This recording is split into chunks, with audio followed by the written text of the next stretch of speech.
¿Cuál es la causa de la sed insaciable por el poder? ¿Cómo contrarrestar esa sed por el poder?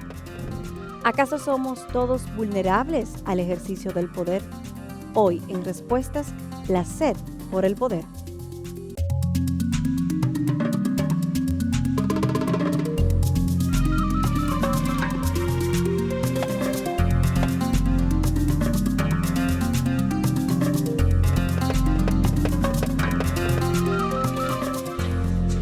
Es un placer saludarles. Bienvenidos a Respuestas.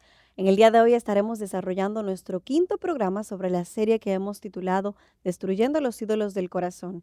Y a modo de resumen, nuestros dos primeros programas fueron programas introductorios a esta serie donde estuvimos hablando de los ídolos de manera general y también hablamos de la idolatría. Nuestro tercer programa fue acerca del dinero y la semana pasada estuvimos conversando acerca del placer y el sexo. En el día de hoy continuamos destruyendo los ídolos del corazón y le corresponde el turno entonces al poder. Nuestro programa de hoy, la sed por el poder. ¿Cómo estás, Miguel?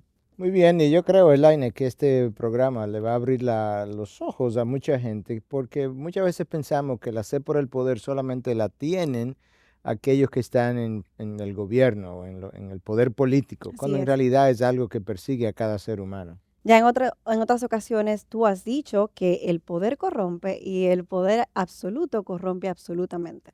Claro, yo creo que eso tú lo ves mejor a nivel de lo que son el desarrollo de los gobiernos y las políticas, pero en realidad eso pudiera verse en múltiples áreas diferentes. Pero hablando de gobiernos, fíjate que América Latina ha estado plagada de esta corrupción que es producto del abuso de ese poder.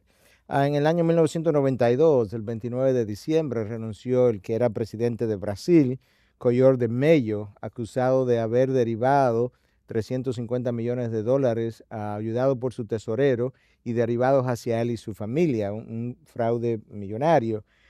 Tú tienes también que el presidente Carlos Andrés Pérez había sido forzado a renunciar también en Venezuela el 21 de mayo del año 1993, acusado también de malversión de fondos.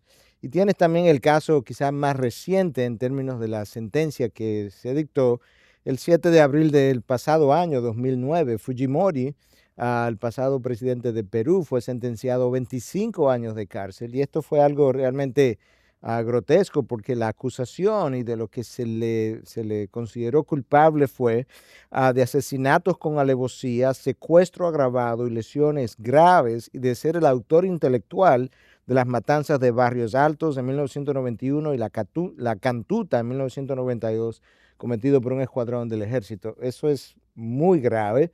Y todo eso no es más que una sed por el poder que llevó entonces al abuso del poder. ¿Existe algo específico que produzca en el hombre ese deseo por el poder?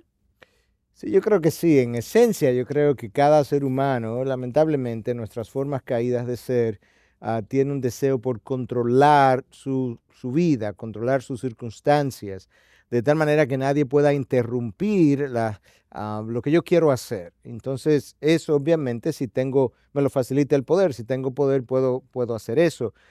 Pero mucho de eso no es más que egoísmo, de tal forma que me interesa hacer lo que yo quiero, cuando yo quiero, como yo quiero, independientemente de las consecuencias que eso pueda traer sobre el otro. Pero detrás de todo eso, detrás de ese deseo de controlar, detrás de mi egoísmo, lo que existe subyacente es una inseguridad. Entonces, ¿qué es lo que trato de hacer en mi inseguridad? Yo trato de controlar, yo trato de adquirir poder, yo trato de adquirir dinero, que también me da poder, como una manera de garantizar mi vida, garantizar mi futuro, garantizar o asegurar que lo que yo quiero hacer se ha hecho.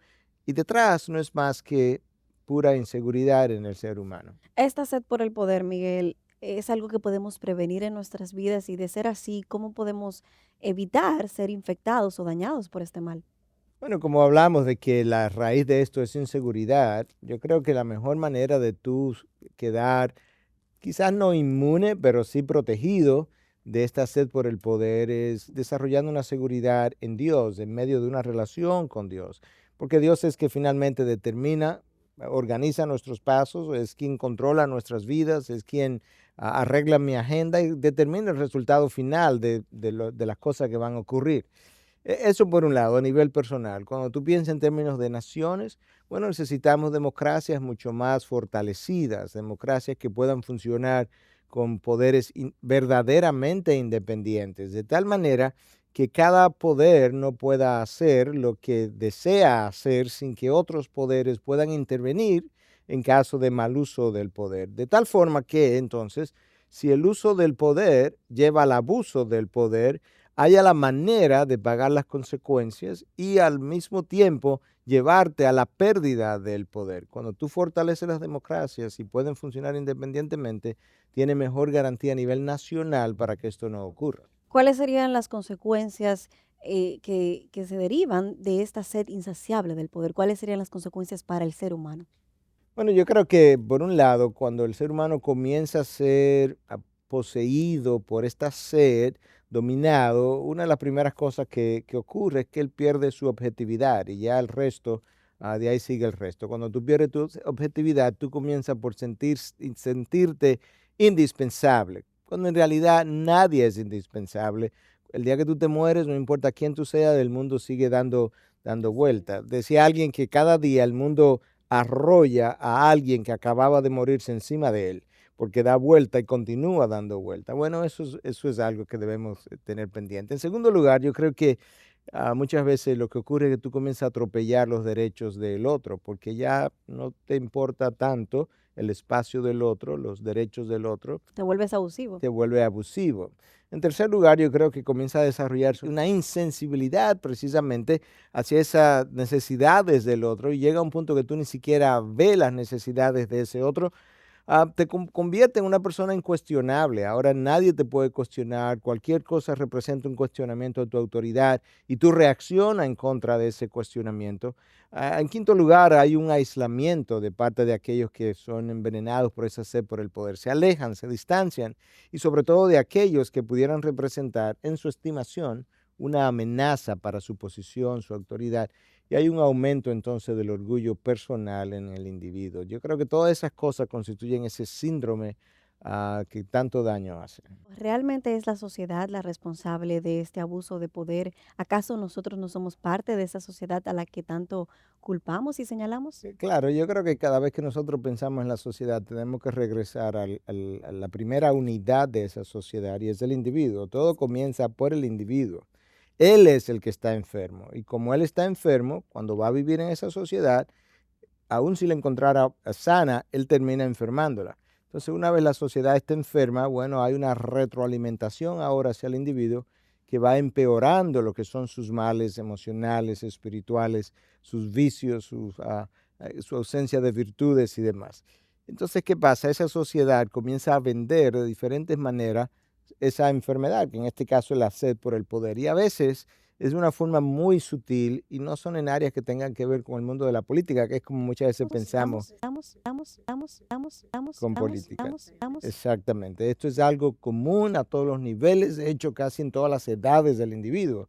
Entonces tú te paras frente a la televisión, tienes el anuncio tradicional de esta marca de cigarrillo con los vaqueros, pero hay una imagen detrás de ese hombre, del vaquero, de poder, de macho, que te transmite el deseo de tú querer ser de esa manera.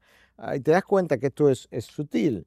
O tú ves las películas de cine donde muchas veces los que tienen el poder, la posición, ellos son los que se salen con la suya, los que mejor viven, y tú compras entonces ese estilo de vida, esa forma de ser, porque tú quisieras poder hacer lo mismo que esta gente hace en pantalla, olvidando que esto es Hollywood vendiéndote una idea y que esto no necesariamente representa la realidad, aunque Hollywood lleva a pantalla muchas de las realidades de la sociedad y del individuo, no hay duda de eso. Y tienes todavía otra manera que muchos no piensan, es la mujer hermosa que por su hermosura vuelve locos a los hombres y es capaz de conseguir lo que quiera de esos hombres y los hace arrodillar ante ella. Eso es una forma de poder, del ejercicio de ese poder. Todo eso está en pantalla, todo eso es vendible, todo eso está en vallas, todo eso está en internet y toda esa gama de ofertas termina enfermando aún más al individuo que comenzó enfermando a la sociedad. Has hecho alusión a las mujeres y yo pregunto, ¿tú crees que todas, absolutamente todas las mujeres están conscientes de este ejercicio de poder? Mira, cada vez que tú generalizas, cometes el riesgo, caes en el riesgo de llegar a un extremo. Entonces, yo no quiero hablar de todas, Pero ciertamente yo no conocía esto hasta hace unos años atrás, que comencé a leer un libro de la autora Shannon Edrich, que se llama La batalla de cada mujer. Y en ese libro ya tiene testimonios de mujeres que han hablado de algo que ellas hicieron en un momento y despertaron a una realidad. Y lo que ellas testifican es precisamente eso, de cómo ellas sentían esa gran emoción de poder volver locos a los hombres, que todas las caras y los rostros se voltearan cuando ella pasaba por un lugar, porque le daba la sensación de poder y de dominio sobre esos otros. Son formas enfermizas del ser humano ser, y cada cual usa lo que tiene a su disposición. El hombre usa su rudeza, su fuerza, su machismo, la mujer usa sus curvas, pero todas son formas enfermizas del ser humano por el pecado que mora en nosotros y que hemos heredado desde Adán y Eva. Ante estos ejemplos cotidianos que me das sobre el ejercicio del poder, yo te pregunto, ¿cómo manejamos el poder entonces de una forma sana, de una forma equilibrada? Yo creo que el mejor antídoto es el desarrollo de un carácter humilde. Ese carácter humilde comienza a creer cosas que el carácter orgulloso no cree. Él se da cuenta que él no es indispensable. Ese carácter humilde, si depende de Dios y tiene una relación con Dios, sabe que Dios puede en cualquier momento hacer las cosas que él hace, incluso mejor que él muchas veces si Dios quisiera, de tal manera que él no se considera imprescindible. Eso le da cierta objetividad. Por otro lado, esa persona se ve como un instrumento en las manos de Dios. Él no se ve necesariamente como el autor de los cambios, él es simplemente un instrumento, y Dios es el autor, y Dios es quien produce los cambios, y Dios es quien debe llevarse la gloria, el crédito. Él tiene un sentido de agradecimiento, su misma humildad lo lleva a tener un sentido de agradecimiento hacia su creador, hacia ese Dios que le dio la vida, le dio dones, talentos, oportunidades, recursos para él poder llegar hasta donde llegó. Entonces ahora tú tienes la humildad, tú tienes el sentido de ser instrumento en las manos de Dios, tú tienes el sentido de agradecimiento. Tú tienes ahora un individuo que no se siente indispensable, que no es incuestionable. Todo eso va a contribuir significativamente a evitar entonces la sed por el poder y que él se vaya detrás de eso. ¿Y qué hay de los cristianos, quienes supuestamente su vida es gobernada por Dios y Dios es el centro de su accionar? ¿Están ellos exentos de padecer de esta sed de poder? ¿O realmente con la caída del hombre todos hemos quedado como vulnerables ante este mal que podemos padecer? Todos somos vulnerables, no hay duda de eso, no hay nadie que no pueda ser afectado por esto si no se cuida. Y lamentablemente ese llamado cristiano muchas veces no ha hecho lo que le toca hacer para no infectarse y ha terminado tan infectado como los demás.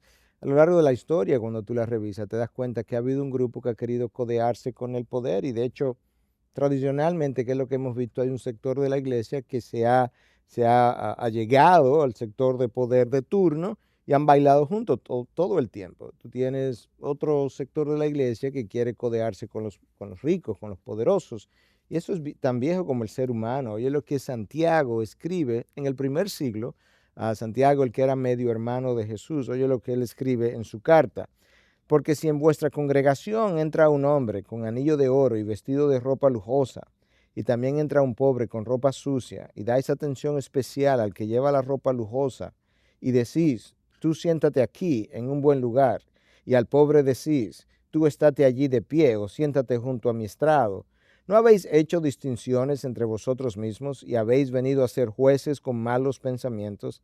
Pero vosotros habéis menospreciado al pobre. ¿No son los ricos los que oprimen y personalmente os arrastran a los tribunales? Esto es en el primer siglo, donde la iglesia, ya un sector de la iglesia en esta congregación, había comenzado a hacer diferenciación, acepción de personas entre pobres y ricos, de nuevo porque quieren codearse con el poder. Y ahora en los últimos años, en los últimos 20 años, hemos visto una serie de televangelistas en la televisión, haciendo alardes de poder. El más famoso de ellos es Benny Hinn. Muchas veces alardes de poder que no tienen ninguna conexión con la verdad del Evangelio, y detrás de cuyos ministerios todavía hoy en día existen múltiples cuestionamientos e investigaciones, en el caso de Benny en particular, Benny Hinn, de parte del Senado norteamericano, por la posibilidad de fraude y demás. Y te das cuenta entonces que lamentablemente todos podemos ser infectados, dañados, todo podemos caer si no nos cuidamos. Has hablado de los líderes y te has referido a la iglesia. ¿Qué hay de los miembros? ¿Tú crees que en ellos también exista esta hambre o esta sed de poder?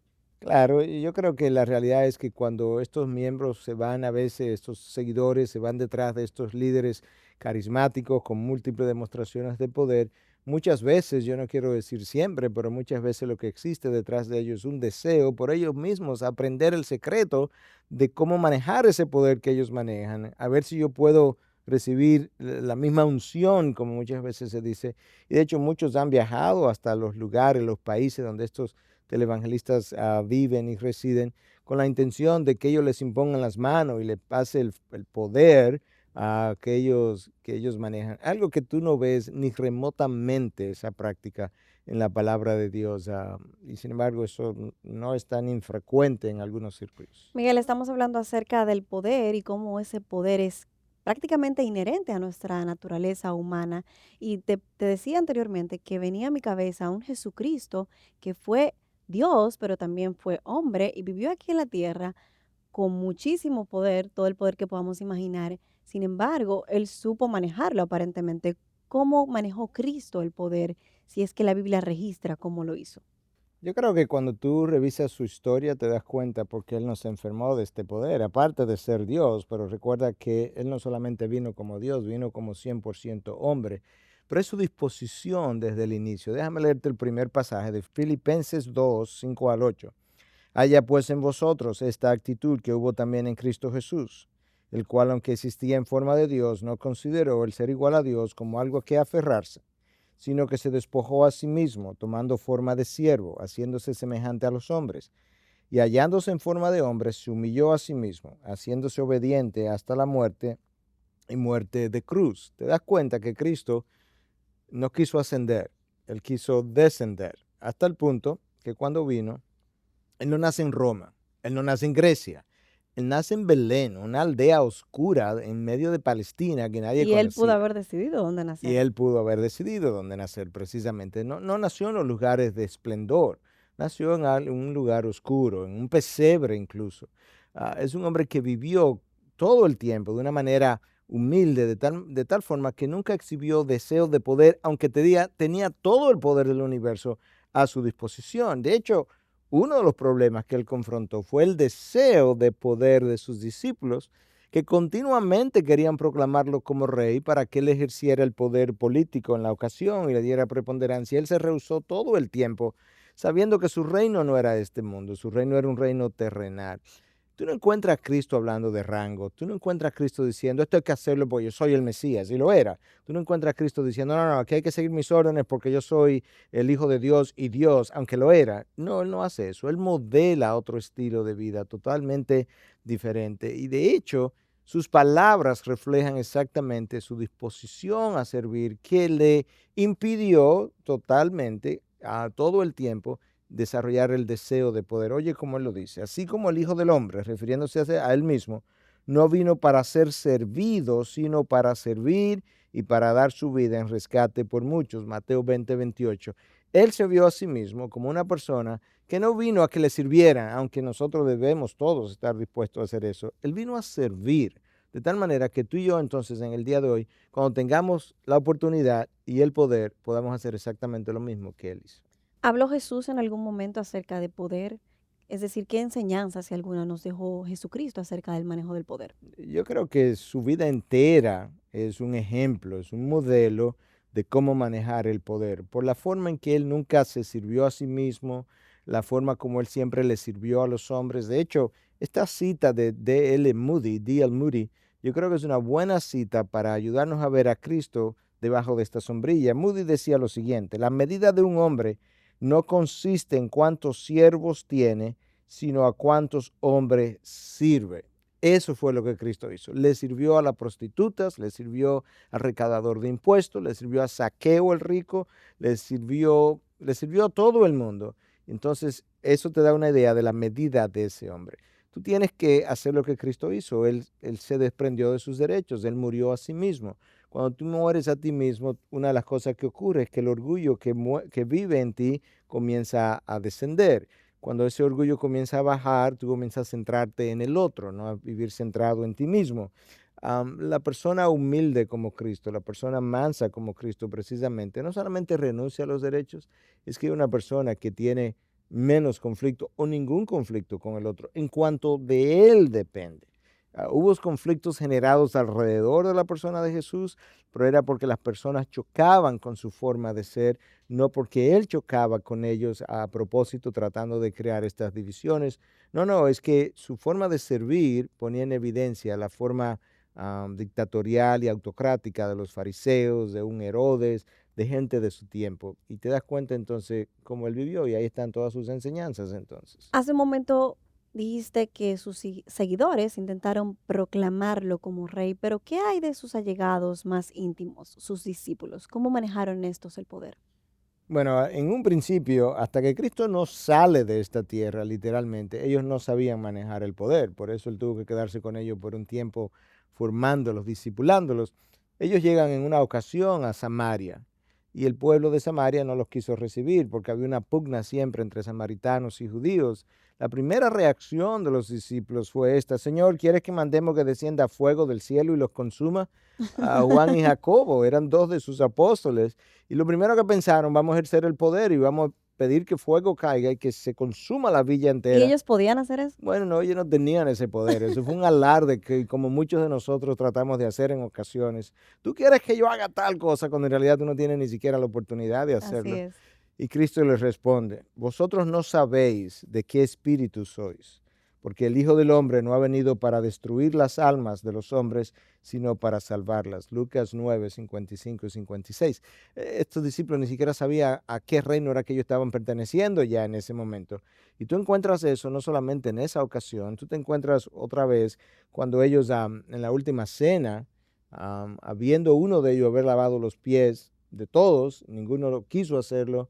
Cristo lava los pies de los discípulos y cuando termina le dice en Juan 13, versículo 13 y 14, vosotros me llamáis maestro y señor y tenéis razón porque lo soy, pues si yo el Señor y el maestro os lavé los pies, vosotros también debéis lavaros los pies los unos a los otros. Eso es a horas de él morir y todavía más cerca de su muerte, ya en el huerto de Getsemaní, cuando vienen a apresarlo, los soldados en ejercicio del poder vienen a apresarlo y Pedro en su forma impulsiva saca una espada y corta la oreja de uno de aquellos que vinieron a apresarle. Cristo, en vez de sacar la espada, saca su mano, toca la oreja, sana al guardia y le dice a Pedro: entra tu espada, no vuelvas a sacarla. Con lo cual estaba mostrando: mi reino no se trata de esto. Es un reino de otro mundo. Y el poder que yo tengo no es para ejercer la espada, es un poder sobre las almas y de eso se trata. De manera que Cristo tuvo que todo el tiempo reentrenar a sus discípulos y ellos tuvieron que desaprender muchas cosas para volver a aprender muchas otras. Y entonces cuando Cristo pensó que estaban listos, Él se fue y le dice lo siguiente: no hagan nada, no salgan de Jerusalén hasta que no descienda sobre vosotros poder, pero le dice de dónde, de lo alto. Es otro tipo de poder, es un poder de Dios para hacer otro tipo de misión que la que ellos estaban acostumbrados a hacer. Es increíble ver cómo las enseñanzas del mundo acerca del manejo del poder son contrarias totalmente a lo que es lo que Cristo enseñó acerca del manejo del poder. ¿Tú crees que estas enseñanzas, tanto la cristiana como la secular, en algún punto coinciden? Bueno, mira, vamos a comenzar hablando de las diferencias primero, perdón. Cuando tú piensas la manera como el mundo concibe el poder como un privilegio. Es un privilegio que yo me gano. Entonces, como yo me lo gané, es un privilegio que yo frecuentemente uso para promocionar, promover mis propios intereses. Esa visión del mundo del poder es puramente utilitarista. Me es útil para mis beneficios, para mi agenda.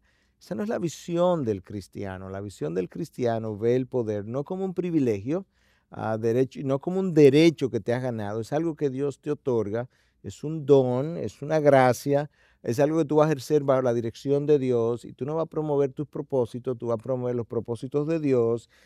Es algo que Dios te concede puramente por gracia y por tanto no debiéramos nosotros estar hablando ni siquiera de poder en el mundo cristiano. Nosotros tendemos a hablar más de dones o de un favor. El favor de Dios está con un hombre o con una mujer en un momento dado que le permite hacer ciertas cosas. Y tú puedes entonces usar una comparación que yo creo que es muy buena, muy válida, para ver esto que me preguntabas. Bill Hybel, en su libro Descending into Greatness, o Descendiendo hacia la Grandeza, que es Bill lo que... Hybel es. Bill Hybel es el pastor de la iglesia Willow Creek en Chicago, y él hace muchos años atrás, en la década del 90, escribió un libro que se llamó precisamente Descendiendo hacia la Grandeza. Nosotros queremos ascender hacia la grandeza, y él está mostrando cómo Cristo desciende hacia la grandeza. Entonces él compara a Jesús en su paso por la tierra con el rey Herodes, que era el rey de turno en ese momento. Y oye lo que él dice con relación a estos dos hombres. Uno estaba empeñado en su propia promoción, el otro empeñado en la devoción. Uno era un tirano, el otro un sirviente. Uno estaba consumido con el interés hacia sí mismo, el otro enfocado en Dios y en cualquiera que no fuese él mismo. Uno manipulaba, difamaba, coaccionaba, el otro sanaba, tocaba, enseñaba y amaba.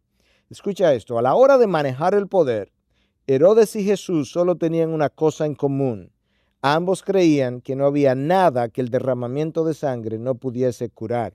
Oye, la fortaleza de esta última verdad. Herodes y Jesús creían en el derramamiento de sangre, pero la diferencia estaba en que Herodes derramaba la sangre del otro para su propio beneficio. Jesús derramó su propia sangre para beneficio del otro. Y te Increíble. das cuenta entonces cómo ambos individuos tenían algo en común, lo único, pero con una visión totalmente de eso, diferente de eso que tenían en común. ¿Existen cualidades en ese individuo que son rasgos característicos, ya sea que él ejerza el poder de una manera conforme a la concepción cristiana o que lo ejerza de una manera conforme a la concepción del mundo? Si yo pudiera definir esa diferencia, lo haría en dos palabras: orgullo, humildad. Yo creo que esa es la raíz de donde todo el resto se desprende. Y yo siento tener que ser reiterativo, pero esa es la manera como aprendemos, es repitiendo los conceptos. El orgullo, de nuevo, piensa que merece lo que tiene. La humildad reconoce que esto le fue dado por Dios realmente. En segundo lugar, el orgullo es egocéntrico, se sirve a sí mismo. La humildad es centrada en el otro. El orgullo no quiere dar cuenta, no quiere rendir cuenta. Él no cree que necesita ni que nadie tiene el derecho de cuestionarlo. La humildad quiere rendirle cuenta a Dios e incluso a otros, tratando de protegerse y permanecer entonces en su condición de humildad, si pudiéramos decir. Estoy tratando de personificar esas dos cualidades, orgullo y la humildad. El mundo entonces en el que tú vives tiende a alimentar el ego. Tú eres el mejor, tú eres el que mejor lo hace, el que la más hermosa, el más, tenemos ahora concursos de belleza, todo eso alimenta el ego. Mientras que en la vida cristiana lo que se hace es ayudarte, estimular a que seas humilde y dependiente de Dios. Cuando Cristo vino, Cristo nos dejó resumida su enseñanza para que eso que Él dijo, básicamente en pocas palabras, nos sirviera de protección para muchas cosas. Y una de esas cosas que Él dijo es lo siguiente: tomad mi yugo sobre vosotros y aprended de mí, que soy manso y humilde de corazón, y hallaréis descanso para vuestras almas. Mateo 11:29. Si quieres aprender algo de mí, yo quiero darte dos cualidades: sed manso y humilde. Cristo nunca dijo, aprended de mí cómo orar, aunque literalmente de él es que aprendemos. Nunca dijo, aprended de mí cómo hacer milagros, aprended de mí cómo caminar sobre las aguas. No, tú quieres aprender algo de mí, mira que yo quiero que aprendas, que sea manso y humilde, y entonces hallaréis descanso para vuestras almas. ¿Te das cuenta de la relación que Cristo está estableciendo entre mi condición interior y mi condición de humildad y mansedumbre? Este versículo termina diciendo, hallaréis descanso para vuestras almas. Yo me pregunto cómo el ser humildes y mansos nos lleva a encontrar descanso para nuestras almas. Bueno, yo creo que hay varias maneras. En primer lugar, la persona mansa y humilde genera menos conflictos con el otro. Ya tú vas a encontrar tranquilidad más que otros. En segundo lugar, la persona humilde es la persona que depende de Dios, es la persona que le pide a Dios. Y entonces, al depender de Dios, puede encontrar descanso para su alma. El orgulloso no quiere pedir ayuda ni de Dios, porque él puede hacerlo, él tiene la capacidad. Cuando tú eres manso y humilde al mismo tiempo, tú eres menos defensivo, tú eres menos argumentativo. Tú no tienes que ganar, tú no tienes que ganar los conflictos, tú no tienes que ganar las batallas, aunque tú las eches, pero tú no necesitas ganar. Tú sabes que esa no es la meta. la meta es la expresión de la verdad y que el otro pueda conocer a Dios. Y en eso tú encuentras mucha paz, porque Dios ahora, complacido contigo, te da la paz que sobrepasa el entendimiento, que solamente Él puede dar, que no puede encontrar en el mundo, ni nadie te puede vender y tú no puedes comprar. Eso es como lo hace. Miguel, al día de hoy, a lo largo de toda mi vida, nunca he escuchado a nadie que me diga, Elaine, yo soy orgulloso o yo soy orgullosa. Yo me pregunto, ¿cómo podemos eh, encontrar ese orgullo dentro de nosotros mismos? ¿Cómo podemos identificarlo? ¿Cómo podemos saber si somos o no orgullosos? Sí, bueno, la dificultad estriba en que el orgullo, como no admite sus errores, nunca se examina y por tanto nunca se puede ver como orgulloso a sí mismo. Pero yo creo que la manera como nosotros podemos hacer una introspección es quizás revisando estas cualidades. El orgulloso, el orgullo, le gusta la independencia y le gusta la independencia aún con respecto a Dios. Quiero hacer lo que yo quiero. En segundo lugar, el orgullo transforma las virtudes en vicios. Tengo la capacidad, en el caso de un predicador, de predicar, el don de enseñanza, es una virtud, pero yo cojo eso entonces y la abuso y me enorgullezco, me llevo los créditos y convertí eso en un vicio. En tercer lugar, transformo las fortalezas en debilidades. Yo creo que nosotros somos más vulnerables en nuestras áreas de fortaleza, porque precisamente somos buenos en esas áreas y esas son las áreas que me llevan a enorgullecerme. No me voy a enorgullecer de lo que yo no puedo hacer. Yo nunca me puedo enorgullecer de cantar porque yo no sé cantar. Así es. Entonces mis fortalezas son el problema. El orgullo es poco tolerante y es muy crítico. Entonces, ahí cuando yo comienzo a examinarme, digo, la verdad es que yo vivo continuamente criticando al otro. El orgullo es competitivo por naturaleza y por tanto, oye, hasta en un juego común y corriente, un deporte, se convierte en otro individuo y tú dices, pero ¿y ese fulano que juega de esa manera? Se vuelve competitivo y el orgullo entonces vive comparándose. Y esa es la razón, esa comparación que el orgullo hace continuamente es lo que lleva a C.S. Lewis a hacer esta declaración. Dice, nadie es orgulloso por ser rico, listo o de buen aspecto. Es orgulloso porque es más rico, más listo o tiene mejor aspecto que otro. Siempre hay una comparación que favorece al que la hace, porque eso es la otra cosa. Cuando tú tienes orgullo y tú no sabes cantar, tú no te comparas con un buen cantante porque tú no sabes cantar. Es cuando tú sabes hacer algo que entonces comienza a compararte con ese otro y en eso que tú sabes hacer te consideras mejor que el otro. El orgullo es competitivo y comparativo por naturaleza y te das cuenta de cuán enfermo es. Miguel, definitivamente el orgullo es algo que nadie quisiera tener en sus vidas. Yo me pregunto, ¿cómo podemos destruir el orgullo? Yo Si no es sé- que puede destruirse. Exacto, yo no estoy seguro que la palabra sea destruirlo, porque no es algo que yo puedo decir, hago esto hoy, boom, y desapareció. Yo creo que el orgullo tiene que ser, ir siendo reemplazado poco a poco por el desarrollo de una actitud de humildad. No puedes simplemente sacar el orgullo de tu lugar, porque si dejas ese espacio vacío, va a crecer esa hierba mala otra vez. No, yo creo que tú tienes que reemplazarlo por con una actitud de humildad que Dios va desarrollando en ti. Y Dios muchas veces cuando se propone entonces hacer disminuir tu orgullo, lo hace debilitando esas áreas de fortalezas a las que yo hacía debilidades. Y eso a veces ocurre por vía de enfermedades, por vía de fracasos, desilusiones, Rechazos. rechazos, cosas que quiebran, que quebrantan nuestra voluntad, nuestra fortaleza, nuestro deseo de seguir hacia adelante. La misma depresión es una de las condiciones que muchas veces ha sido usada por Dios para quebrar el orgullo en individuos. Y yo sé por mi propia experiencia que por lo menos en dos ocasiones que yo puedo claramente identificar, Dios usó esa depresión para quebrar mi orgullo y por eso yo puedo hablar de la bendita depresión que me libró de mí mismo. Porque en la depresión, ¿qué es lo que ocurre? Tú pierdes tu fortaleza, tú pierdes el deseo de hacer, tú pierdes el deseo de lograr, tú te consideras incapaz, tú te consideras insuficiente, no te consideras lo suficientemente bueno. Todo lo contrario de lo que tú antes te creías. Y entonces ahora, ¿qué tú haces? Tú vas donde Dios, porque tú no te consideras lo suficientemente bueno, tú no te consideras capaz, tú vas y le dices, yo no sirvo, y tú vas y le dices, yo no puedo. Y Dios está allá arriba diciendo, yo sabía eso todo el tiempo, yo lo que quería que tú lo aprendieras. Ahora que tú sabes eso y tú puedes ser un instrumento en mis manos, ahora yo puedo comenzar a usarte. Y ahora tú serás más capaz, lo harás mejor, Podrás brillar mejor, pero no será tu brillo, será el mío. Será como la luna y el sol. Yo seré el sol, tú serás la luna, pero tendrás más brillo que antes. Y ahí te das cuenta de cómo a la depresión nos ayuda. Hemos hablado de lo que tenemos que hacer, de cómo Dios opera para destruir ese orgullo, pero de manera preventiva me gustaría que habláramos de cómo evitar llegar hasta ahí. Y para eso sería bueno entonces conocer las consecuencias. ¿Cuáles serían las consecuencias de dejar a un lado el orgullo y decir, no, eso no es importante en mi vida? O de enfrentarlo y tratar de cambiar. Bueno, en primer lugar, cuando yo comienzo a analizarme y veo que a mí no me gusta servir, sino que me gusta que me sirvan, entonces eso yo tengo que comenzar a cambiar eso. ¿Qué yo debo hacer? Comenzar a servir. Y quizás no me gusta todavía, quizás no lo disfruto, pero yo comienzo a hacerlo, con lo cual yo voy tratando de disminuir mi orgullo. En segundo lugar, el orgullo comienza a repeler a otros, tiende a repeler a otros, pero otros te repelen a ti. Entonces, cuando tú tienes dificultad en cultivar amistades, en tener personas que ven alrededor de ti, tú te das cuenta que algo está pasando mal. Ese orgullo se cree superior, no quiere perder.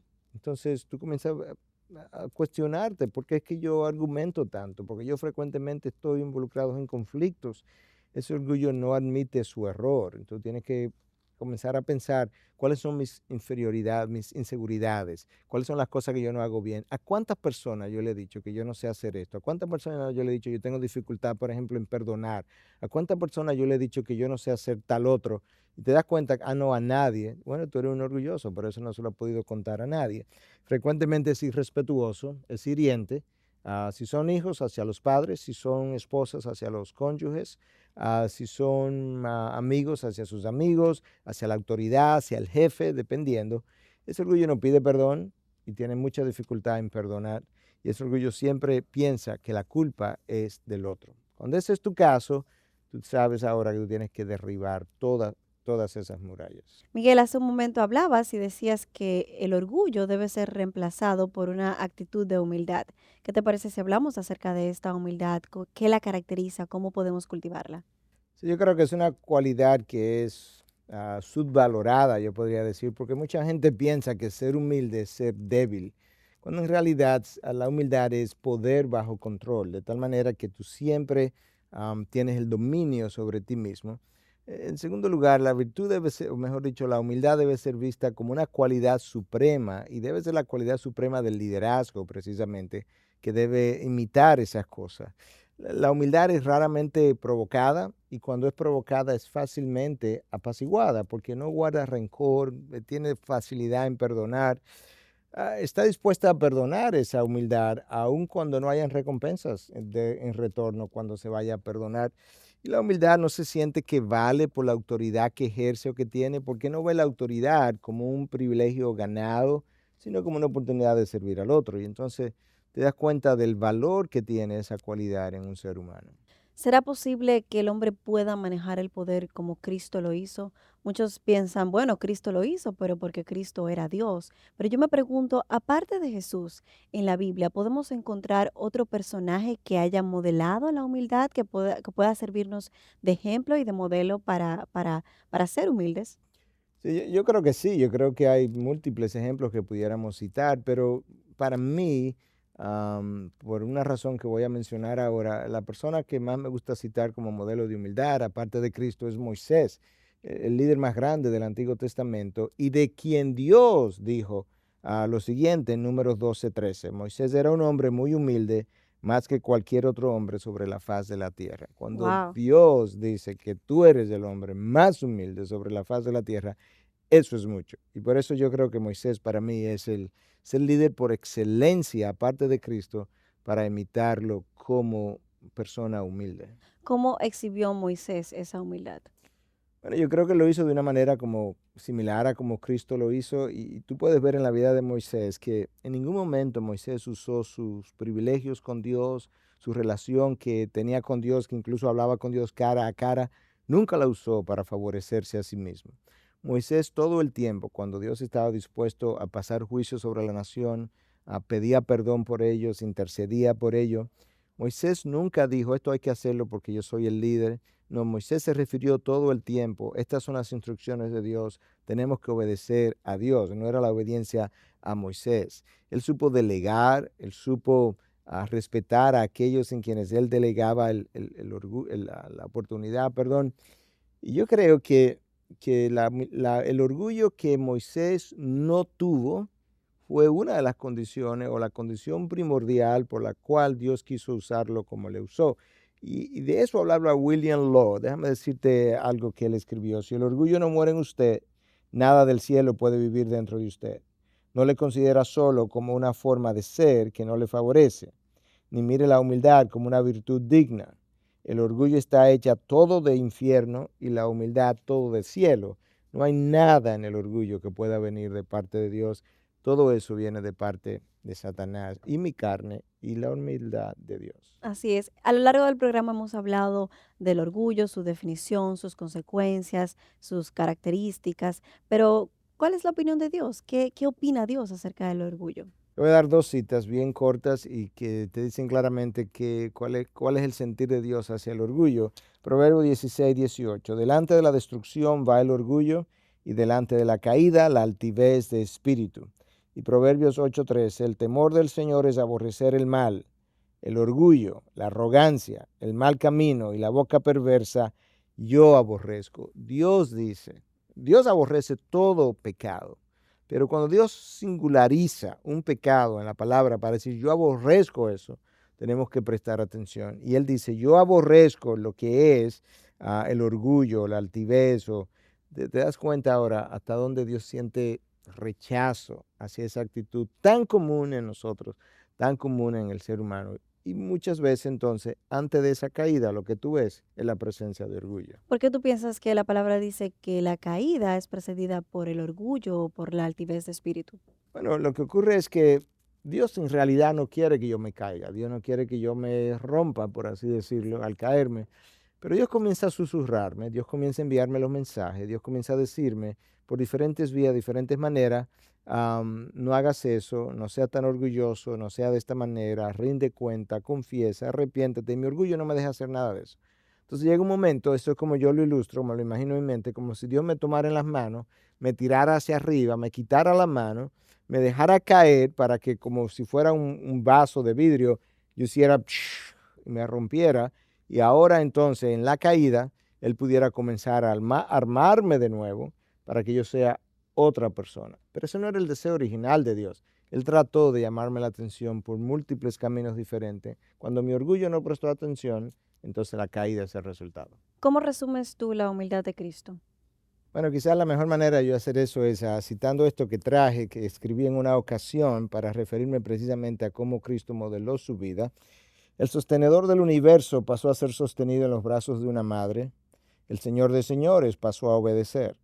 Siendo amo, se convirtió en siervo. Poseyéndolo todo, murió sin nada. El juez pasó a ser condenado. Si eso no te dice de qué clase de hombre estamos hablando, nada lo va a hacer. Cristo fue el ejemplo por excelencia. Y su muerte misma habla de su humildad, ¿no crees? Claro, yo creo que una de las cosas que caracterizó a Jesús precisamente fue la manera como él quiso llevar sus heridas. La persona humilde, la persona como Cristo, no habla de cuántas heridas él tuvo ni quién se las causó. Él está dispuesto a llevar sus heridas precisamente porque las heridas representan las consecuencias del pecado del otro. Él está dispuesto a hacer eso. Él llevó sus heridas, pero sus heridas representaban mi pecado y nunca se quejó de que a mí me clavaron por ustedes, a mí me crucificaron por ustedes. No, porque el hombre humilde no habla de esas cosas. Él está dispuesto a hacerlo por beneficio del otro. Hacia el final del programa, Miguel, ¿cómo nos despides en el día de hoy? Bueno, yo creo que es simplemente una advertencia que hemos hecho a lo largo del programa, y es que tenemos que cuidarnos del orgullo con el cual todos nacemos, que si queremos imitar o desarrollar humildad, el mejor ejemplo que tenemos es la persona de Jesús, y que Dios, dice la palabra de Dios, se opone al orgulloso, pero le da gracia al humilde. Si a veces tú no sabes por qué las cosas no te salen bien, las razones pueden ser múltiples, pero una de ellas, sin lugar a duda, es que en mi vida orgullosa de ser, mi forma orgullosa de ser, Dios está opuesto a mis planes, mis propósitos, mi persona. Y tú ves otros que caminan con tanta ligereza o con tanta facilidad. Las razones pueden ser múltiples, pero una puede ser que como él es una persona humilde delante de Dios, Dios le ha dado gracia. Dios se opone al orgulloso, le da gracia al humilde. Nunca olvide esas frases de parte de Dios mismo. Miguel, muchísimas gracias. Hemos destruido un ídolo más en el día de hoy. Gracias por habernos acompañado como siempre y por tus aportes. Gracias a ti y ojalá que podamos seguir rumiando sobre estas cosas. A ustedes, amigos, gracias por su sintonía y les invitamos a que visiten nuestra página en internet, la dirección integridadysabiduría.org. Recuerde que nuestro programa de hoy, La Sed por el Poder, forma parte de toda una serie que se titula Destruyendo los ídolos del corazón. Gracias por habernos acompañado y será hasta la próxima. Gracias por acceder a este recurso. Espero que haya sido de gran bendición para tu vida. Te sugiero que te suscribas a este canal de forma que tú puedas recibir notificación la próxima vez que hayamos subido un nuevo recurso que pueda servirte de instrucción y bendición.